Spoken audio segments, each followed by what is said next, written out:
Hey, sorry to hit y'all with the vertical video again, but I'm carrying a pizza, so, yeah, it's, I really need two hands free, to shoot horizontal video with the iPhone. Otherwise, it just, I end up dropping the iPhone. I really don't need to destroy my screen. So it's, 8:37 p.m., January 1st, 2022, New Year's Day. Yeah, it's just another fucking day. I think Bono got it right when he said nothing changes on New Year's Day. Which kind of reminds me, I'm a little sad that I didn't DJ a party or host karaoke anywhere on New Year's Eve. That's something I do. I don't know, I've been doing it almost every New Year's for a long time. Did not do it last night. Even last year, like as inconsistent as my work has been the last couple of years, I did a pretty sizable private party on New Year's Eve last year. And that was the party that actually led to me getting the gig at 414, which didn't last for long and was generally speaking a clusterfuck. But I was there for New Year's, and for quite some time I've had a pretty solid formula for how I do New Year's Eve, which involves timing. it's a lot of work to time it right, but yeah, I kind of juggle my singers going up to midnight enough that my last singer ends a couple minutes before midnight. And then usually at that time, a little bit of talk, a little bit of hype. And then I have a file that I got off it came off an actual CDG karaoke disc. I want to say a Mr. Entertainer branded disc, but I'm not 100% sure. I think it's Mr. Entertainer. Where they actually did a karaoke track that was absolutely perfect for New Year's Eve. On that note, I did go to my favorite Friday night karaoke show. I went to see Kimmy and Tim over at Wanderin, and they actually played a similar track that was produced by Soundchoice, which I've never seen before, so that was quite entertaining, and I might talk about that a little bit later. But anyway, the way I've always done my show, well, not always, it's been an evolution, but for many years, I back time, and I've got that like I've got a note, and I think it's in the file name, that tells me exactly how many seconds I need to start that before midnight to have it has a countdown built in it, to have the countdown on the screen synchronize. And generally speaking, I'm not trying to synchronize with cell phones as much as I'm trying to synchronize with whatever TVs are turned on, because usually Dick Clark's Head in a Jar, Rockin' Eve, is on, and there'll be some other stations that do the usually a rebroadcast, time delayed dropping of the ball in Times Square, and a countdown. So I do my damnedest to get my countdown synchronized with that, and I have a note on the file of like how many seconds I need to. Wow! Somebody yelled, "Go back to the zoo out of a car." I can't imagine they were yelling at me, but wow. Rude. Anyway, oh, by the way, I'm at 27th Avenue and Bethany home, waiting for a southbound 27. Trying to get to Wanderin myself right now for Kimmy's Saturday night show. And maybe I'll see the girlfriend tonight, maybe I won't. After the way she dissed me this morning, I could give a shit either way. But anyway, yeah. It smells like piss right here. That's not cool. Anyway, sorry, I just got sidetracked by the smell of piss. Welcome to 27th Avenue in Phoenix. Anyway, Oh, and I already checked the schedule. I got about 10 minutes until the bus shows up on the 27. It's going to be about 25 minutes for the 60. Don't feel like waiting for that.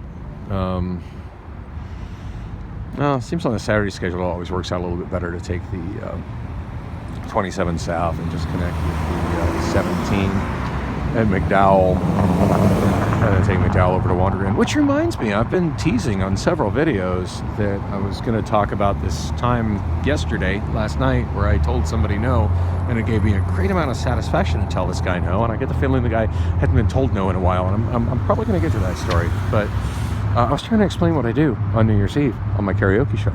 The last New Year's Eve, I've been doing it for many years of New Year's Eve. For many years, I did New Year's Eve at Castaways. Prior to doing New Year's Eve at Castaways, I used to do New Year's Eve at the Horse and Hound. And I know I did it some other places before that, but that's so many years in the past, I have trouble remembering it. But anyway, I'm trying to remember if I had that CDG karaoke track that came off of a Mr. Entertainer's disc or not, when I was at oh, nice headlights, dude. Turn on your fucking headlights. Come on, man. Turn on your fucking headlights. Oh, this guy not only has no headlights on, but he's blocking the through lane by not fully getting into the left turn lane. So many bad drivers, but yet they have cars and I don't. Anyway, I forget what year I got that Mr. Entertainer's thing. I think I was probably already at Castaways by the time I found it.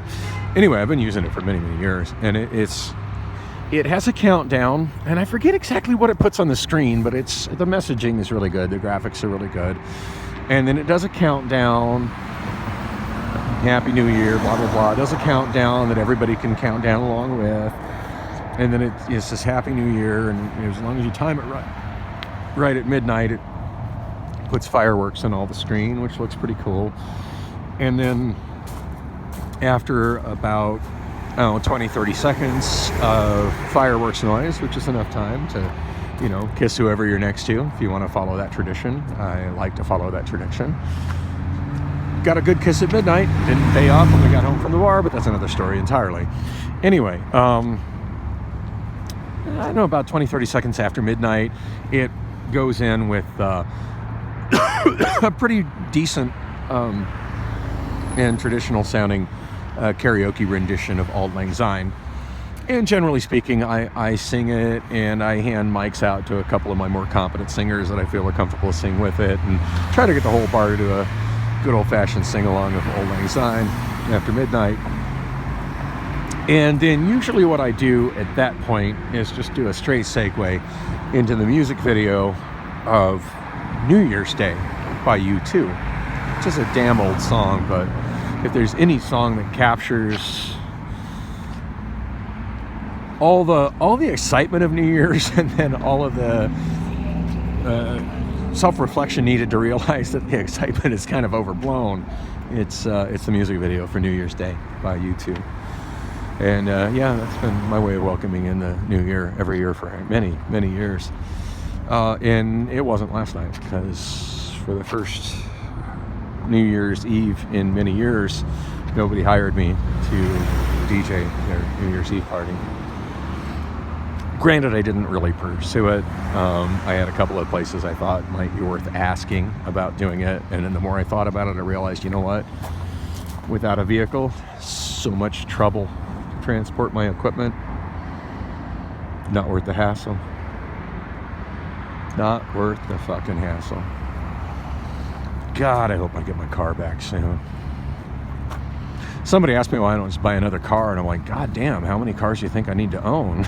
She's like, wait, how many cars do you own? It took me a while to realize that I own 6 cars that don't run. But yeah, I own 6 cars. None of them run. Granted, some of them I would like to get rid of. 3 of them I really want to keep. I really like my Saturn. I really, really, really like my Saturn. I wish it was fixed. I really like my CRXs. And realistically, I should probably sell one of them, but I absolutely fucking love my CRXs. I like to restore them both.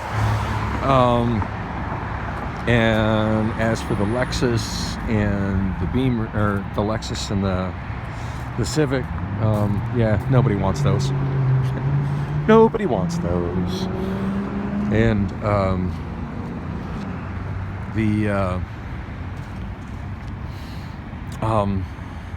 the Beamer, like, I could probably sell the Beamer, but I wouldn't get much for it as is.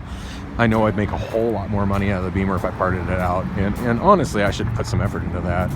I've been saying I'm gonna do that for like a year, and I just really need to get that Beamer moved over to behind my apartment and start parting it out, because I could probably sell the rims individually for more than I could sell the car for. And there's a whole lot more good parts on it than the rims. I should really put some effort into that this week, honestly. That would help my financial situation a lot. Anyway, so New Year's Eve, what I ended up doing yesterday, I did a lot of vlogging, and if you follow me, hopefully you've watched some of that. Actually, I had a really good time for the roughly 2 hours I was over at Bullock's, working on my music and packing my shit up. I can't believe I've got such a good section of karaoke now for MGMT. That's a great alternative band that just most karaoke hosts have nothing of, and I now have 7 songs, so that's pretty awesome. Got a fan video for Warlock Ventures. Morrissey rides a cock horse. And I don't know when I'll ever play that again, but when I lived in Denver back in God, I'm trying to remember when I moved to Denver. I feel like I moved to Denver in 1990. I think 89. My memories of those years are so vague. And I moved to Denver, and then moved out of Denver, and then I moved back to Denver, and that was a really formative part of my youth, of being a young adult. And I did some DJing when I was in Denver, and I was homeless for a while, and I did some couch surfing because I was very mysterious and goth, and just a lot of very attractive women wanted me to go home with them, and I needed somewhere to be, so I did. I had 3 different broadcasting jobs while I was in Denver. I worked for KQXI. I also worked for oh shit. It's been so long ago I can't remember the 3 radio stations I worked at. KFRR, KQXI, KFRR, and also for oh my god, I worked for like the #1 top 40 station for a hot minute as a fill-in weekend guy. And damned if I can remember the name of the station. and that was the crap job that I never got hours at. KQXI and KFRR, they both worked the shit out of me. And it still wasn't really enough money to make ends meet. I still had to have a fast food job and do a little freelance DJing on top of it to live in poverty without a vehicle. But and be homeless like about a fourth of the time. But anyway, oh yeah, I miss Denver. I'm not gonna lie. If it wasn't freezing fucking cold in Denver, I'd probably just get on a plane and fucking head there. That's something I think about all the fucking time. Like, the only thing that's really going for me well here is Bullock's. And a lot of me just really wants to just get the fuck out. In fact, I went to Kimmy's karaoke show last night. After I left here and I did the vlogs on my way there, I went to Wanderin, and I had a good time over there. And maybe about 30-40 minutes after I showed up with a mad hangover, or not hangover, but a mad migraine. But Ebony, one of the regulars over there, she gave me a couple of, I don't know if they're aspirins or Tylenols or what, but it helped. It took a while to kick in, but it helped. And after that, I had a really great time singing and just hanging out, and Priscilla bumping and grinding on me, which of course led to nothing, but that's another story entirely. But yeah, one of the songs that I sang was Fly By Night by Rush, which is a little bit out of my range. Geddy Lee has an insanely high voice, but I feel like I did a pretty good rendition of it. At one point, generally speaking, Kimmy just runs nonstop singer to singer to singer to singer and doesn't do anything other than straight karaoke.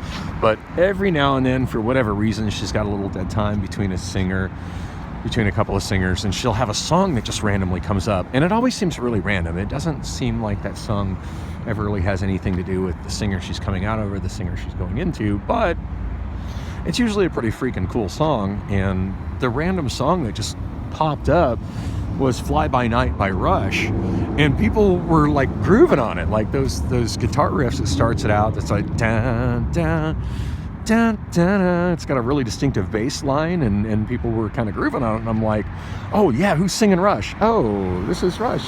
And then I was a little disappointed, because I know the way Kimmy runs her show that she wasn't going to actually play the song, and it stuck it in my head. And at that point I just walked over and filled out a card. I'm like, well, at this point I need to hear Fly By Night. Apparently some other people in the bar that were grooving on the beginning of the song need to hear Fly By Night, so I'm going to sing Fly By Night. And then as I was singing the song, it's like that chorus, it just kind of hit me of fly by night away from here, change my life again. Fly by night, goodbye my dear, my ship isn't coming and I just can't pretend. My ship isn't coming and I just can't pretend. And I'm thinking, holy shit, yeah, how many times have I done that when I was younger? Have I just realized that wherever I was living, whatever I was doing, just wasn't fucking working? I just got the fuck away from there. Changed my life. Changed my life again. I mean, I had 2 of those sort of changes of life that landed me in Denver, and 2 of those changes that landed me out of Denver. Anyway, I was thinking about all the times I've done that, and I'm like, God, I want to do that right now. But I don't want to fuck my credit. I don't want to lose all my stuff in storage. I don't want to lose all my stuff in my apartment. I don't want to lose all my cars that Rob's holding on to. Don't want to lose my gig at Bullock's. Don't want to lose my legal claim to custody of Lily. Priscilla, if I'm honest, I really don't want to lose Priscilla either, but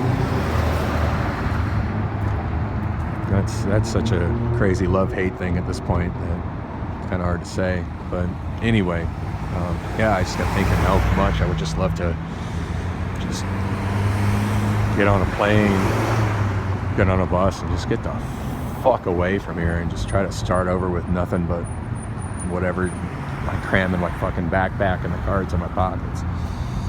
But don't want to lose my stuff. Don't want to lose a legal claim to my kid. Don't want to default on my lease on my apartment. Obligations suck. Anyway, I can't believe, oh hey, there's my bus. 18 minutes felt like a long time. I guess you get to hear the story about me telling the guy no in the next video, maybe the video after that, or maybe I'll never get to it. No, this shit goes.